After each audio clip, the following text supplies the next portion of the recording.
Hello दोस्तों, नमस्कार। कैसे आप सब? उम्मीद करते हैं आप बहुत ही बढ़िया होंगे। तो मैं हूँ प्रतीक्षा। मैं हूँ प्याडी। और आज हम जिस वीडियो पे रिएक्शन करने जा रहे हैं वो वीडियो है मौलाना तरीक जमील जी का एक बयान है, history of sultan Salahuddin Ayubi. तो इनकी मौलाना तरीक जमील जी के हमने बहुत दिनों से वीडियो नहीं की थी, तो आज बहुत दिनों के बाद बहुत रिक्वेस्ट आ रहे थे हमें कि मौलाना तरीक जमील जी के बयान के ऊपर वीडियो रिएक्शन करो। तो आज हमने फाइनली ये डिसाइड किया है। सुल्तान सलाहुद्दीन अयूबी के बारे में हमें ज़्यादा कुछ मालूम नहीं, लेकिन जो खालिद बिन वालिद थे उनके बारे में हमें पता था, क्योंकि उन्होंने एक भी जंग नहीं हारी थी। और इनके बारे में शायद वैसे ही कुछ बहादुर योद्धा है। देखेंगे इस वीडियो से उनकी हिस्ट्री के बारे में। ये वीडियो है काफ़ी एक्साइटिंग लग रहा है। आप हमारे साथ वीडियो को आखिर तक देखिए, और चैनल पर नए हो तो सब्सक्राइब करना बिल्कुल भी मत भूलिएगा। तो चलो पहले वीडियो देखिए। जिस कौम की बच्चियां नाच गाने को अपना शियार और शौक बना लें, उनकी नस्ल से अब खालिद बिन वलीद नहीं पैदा हो सकते, नाचने वाले ही पैदा होंगे। मोहम्मद बिन कासिम नहीं पैदा हो सकते, तारिक बिन ज़ियाद नहीं पैदा हो सकते। मुझे सलाहुद्दीन याद आया और मैं बहुत रोया। वो भी किसी मां का जना ही हुआ था। उसके जमाने में करक, एक हमारे पाकिस्तान में करक है, एक उर्दुन में करक है। ऊंची पहाड़ी पर वो शहर है, बड़ा दुश्वार किला है। उस पर एक हुक्मरान था ईसा, उसका नाम था रिजनाल्ड। तो करक के करीब से काफिले गुजरते थे हज के। तो उसने एक दफा हाजियों के काफिले पे हमला किया और कहने लगा, बुलाओ अपने मोहम्मद को, तुम्हारी मदद करे। और सारे हाजियों को तातेक कर दिया।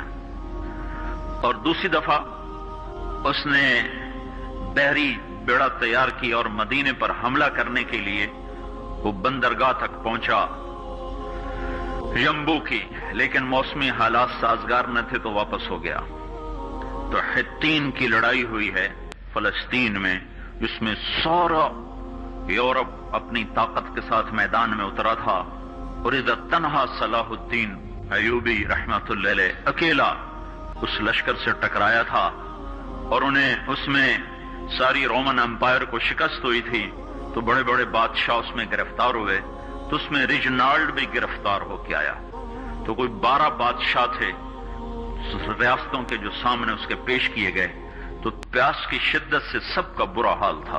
तो सलाहुद्दीन ने सबको पानी पेश किया, रिजनाल्ड को नहीं पेश किया। तो यरूशलेम का जो बादशाह था हमफरे, उसने अपना पानी बचा के उसको दिया। तो सलाहुद्दीन ने कहा, ये पानी तू दे रहा है, मैं नहीं दे रहा हूं। इस्लाम में यह है, जब किसी को पानी पिला दो तो उस पर तुम हाथ नहीं उठा सकते, ये अमन की निशानी है। तो सलाहुद्दीन ने फौरन उसे कहा, ये पानी तूने दिया, मैंने नहीं दिया। तो फिर उन्होंने रिजनाल्ड को इस्लाम की दावत दी कि तू मुसलमान हो जा, मैं तुझे दावत देता हूं। उसने इनकार कर देखा, मैं नहीं होता। तो उन्होंने कहा, मैंने तेरे कत्ल की 2 दफा कसम खाई थी। एक जब तू मदीने पे हमला आवर हुआ था तो मैंने कसम खाई थी मैं तुझे अपने हाथों से कत्ल करूंगा। और दूसरी दफा जब तुमने हाजियों पे हमला करके कहा था बुलाओ मोहम्मद को, तो मैंने कसम खाई थी कि मुझे अल्लाह ने मौका दिया तो मैं अपने हाथ से तेरी गर्दन उड़ाऊंगा। आज मोहम्मद का अदना गुलाम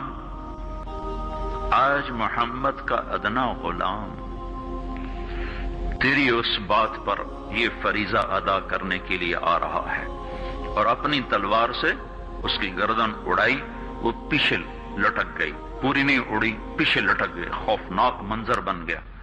तो सारे बादशाहों पे कपकपी तारी हो गई। तो सलाहुद्दीन फरमाने लगे, हमारे मजहब में ये नहीं है, बादशाहों के साथ हम बादशाहों जैसा ही सलूक करते हैं, पर ये हुदूद से आगे चला गया था।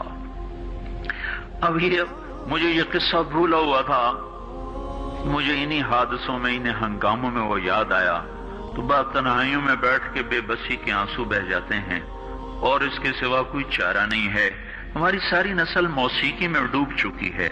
जो बदन सुरताल पे थरकते हों, जो बदन मौसीकी के ऊपर हिलते हों, रक्स में आते हों, उन पे कांटे ही उगेंगे, उन पे सलाहुद्दीन का फूल नहीं उग सकता। उनमें मोहम्मद बिन कासिम के फूल नहीं उग सकते। बांझ हो गई है हमारी नस्ल, और ये यूरोप का शहर है जो चल गया है। हमारी बेबसी है, हमारी बेबसी है। मैं तो बस मिन्नत ही करूंगा, अपने आप को पहचानो, अपनी हस्ती हैसियत को पहचानो, अपनी निस्बत बदलो। तुम्हारी निस्बत यूरोप के साथ होके अगर मौत आई बेकीमत हो जाएंगे। अगर मदीने वाले की निस्बत मिल गई तो हज़रत फातिमा के दाएं बाएं तुम्हें भी खड़ा कर दिया जाएगा, हज़रत खदीजा के दाएं बाएं तुम्हें भी खड़ा कर दिया जाएगा।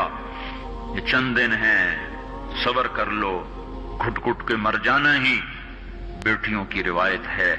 मशरिक की बेटी, उसने घुट घुट के मरना ही सीखा है। हाँ, ये आजादी, ये आवारगी, ये मगरिब की औरत का खासा है। और 18वीं सदी तक मगरिब में भी कोई औरत ऐसे नंगी न थी, और घर की जिंदगी थी। इस वीडियो को शेयर करें और मजीद वीडियोस के लिए हमारे चैनल को सब्सक्राइब करें। शुक्रिया। वाकई में काफ़ी अच्छा बयान था, और मौलाना तरीक़ जमील जी का हमने बहुत दिनों के बाद ये बयान सुना है। तो जो सलाहुद्दीन अयूबी थे, उन्होंने बैतुल मुक़द्दस को हराया था, और ये बहुत ही छोटा सा बयान था, लेकिन उसकी हिस्ट्री के बारे में हम एक बड़ा सा वीडियो भी करेंगे। आप सजेस्ट कीजिए, या फिर हम भी यूट्यूब पे सर्च करेंगे और उसके ऊपर भी वीडियो बनाएंगे। और इन्होंने अपनी सल्तनत बहुत ही बढ़ा ली थी, और जो सल्तनत इन्होंने पाई थी, हासिल की थी, उसको अगले 100 सालों तक उसने राज किया था। तो उनकी जो सल्तनत थी वो काफ़ी सल्तनत बहुत सारे देशों में, मिस्र, फिलिस्तीन या ऐसे बहुत सारे देश है, उनमें फैली हुई थी। और उसके बाद उन्होंने बहुत सालों तक राज किया था।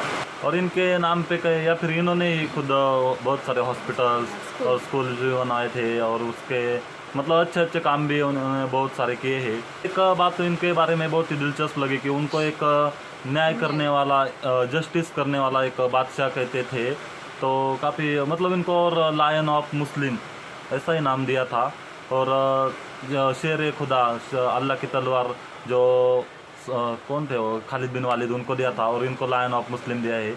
और इसमें मौलाना तरीक़ जमील जी ने एक बताया कि जो एक वाक़या बता रहे थे शायद, कि इस्लाम में ऐसा है कि यदि आप एक दूसरे को पानी पिलाओ तो उस पर वार नहीं कर सकते, ऐसा एक वाक़या भी बताया था। तो आज की वीडियो काफ़ी अच्छी थी, और हम इसके ऊपर और भी एक डिटेल वीडियो बनाएंगे, डिटेल वीडियो देखेंगे और उस पर रिएक्शन करेंगे। आप हमें कमेंट करके बताइए, और हमारी आज की रिएक्शन कैसी लगी कमेंट करके बताइए। सच में बहुत ही अच्छा बयान था। तो वीडियो को लाइक कीजिए, शेयर कीजिए और कमेंट कीजिए। ठीक है दोस्तों, आज के लिए बस इतना ही। हम मिलते हैं नेक्स्ट वीडियो में, तब तक अपना ख्याल रखिएगा।